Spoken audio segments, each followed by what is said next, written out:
Hello and welcome to this week's episode of Nacho Problems, where we turn ordinary recipes into extraordinary nachos. I'm Nacho Queen, but you can call me M. So far, we have insulted cultures and cuisines from around the world by nachofying their classic dishes. So this week, I decided we should hit a little closer to home by making Philly cheesesteak nachos.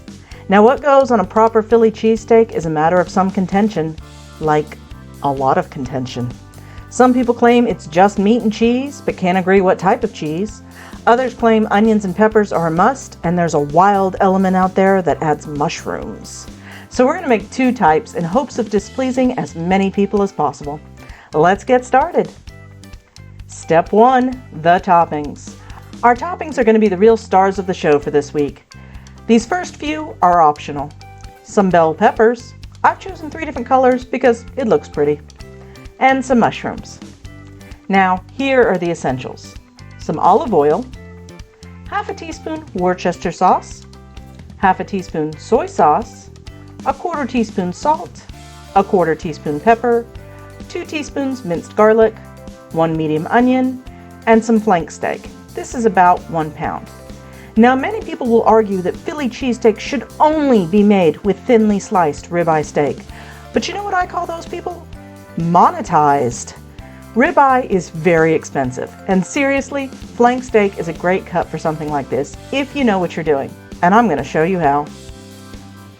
But first, we need to get our onions going. If you like your onions just grilled or even raw, you can go grab a snack or something, but I like mine properly caramelized.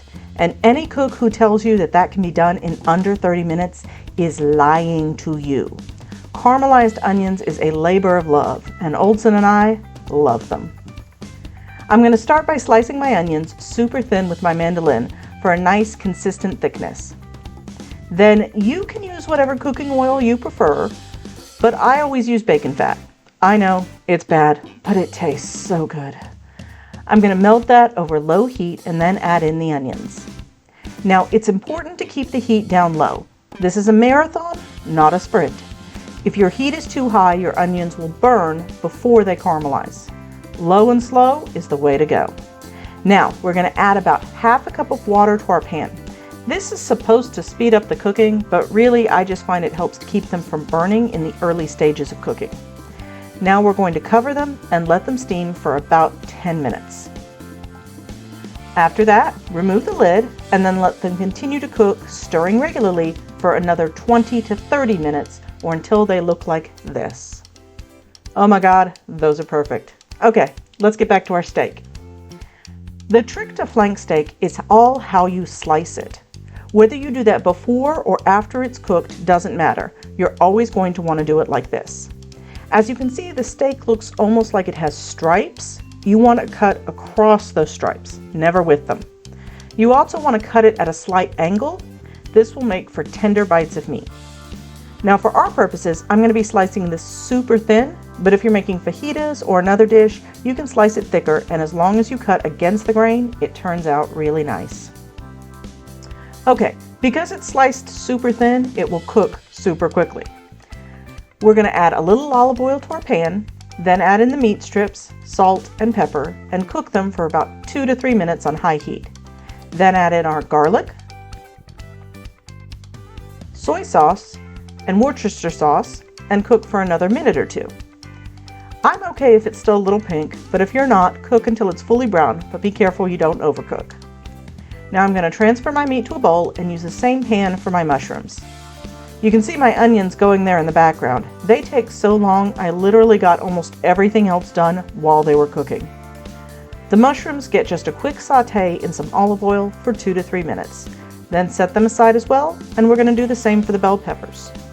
You can actually cook the mushrooms and peppers together with the meat, but I have a varied household, so I keep everything separate so people can add just what they like without getting what they don't. Okay, that's all of our toppings. Let's move on to step 2, the cheese. Here's one of the places where opinions vary. Some people claim you gotta have the whiz. Cheese whiz, that is. Those are troubled souls, but we'll use it for one plate. Others claim provolone is the way to go, so I decided to try and make a cheese sauce out of it.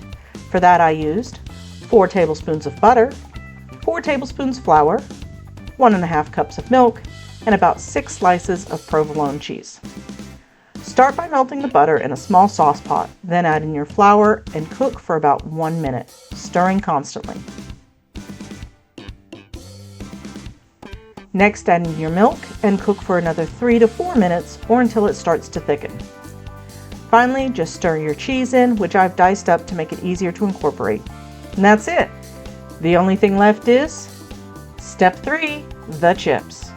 For our chips, we just need some melted butter and some bread. Some call these sub rolls, others call them hoagie rolls or maybe sandwich rolls. Let me know what you call them in the comments. We're going to slice our rolls of many names into rounds and then brush them with some butter and toast them in the oven at 400 for about 3 to 4 minutes. That's all of our components. So now it's time for step 4, let's eat. Okay, we've got 2 different plates to make here, so I think this week we should really start with the cheese. I'm just kidding, of course, chips first. Next up is the meat. Now I probably should have cut the strips in half to make them fit better on the chips, but live and let learn. Next up is onions. This plate is for Oldson, so I can't skimp on them. Then we're going to add the cheese. I have to say provolone makes a very blobby cheese sauce. I think it probably would have been better just to place a few slices on the top at the end and then pop it in either the microwave or under the broiler for a few seconds. Okay, now let's add some color to this by topping with the peppers. And finally, just a few mushrooms. Okay, let's make plate 2. Of course, we start with the chips and meat. Then this one we're topping with the Cheese Whiz. And just a few mushrooms on top. Alright, let's see what brave souls are up to be taste testers this week. Looks like we have Oldson and Cameraman. You gotta give Cameraman props for braving that toxic cheese sauce, but I think we're gonna call Oldson's plate the clear winner here. Well, that's all for this week. I hope you enjoyed it. If so, give it a like and please consider subscribing if you want to see more nacho videos. If you have an idea for a future video, you can leave a comment below or tag me on Twitter. I'm at NachoProblemsYT. And if you're looking to steal my apron, well, that's nacho merch, but you can get your own at a link in the description. Now, Philly just got knocked out of the NBA playoffs, so I guess I should apologize to my neighbors for adding insult to injury. But luckily, that's not your problem. Thanks for watching, and I'll see you soon.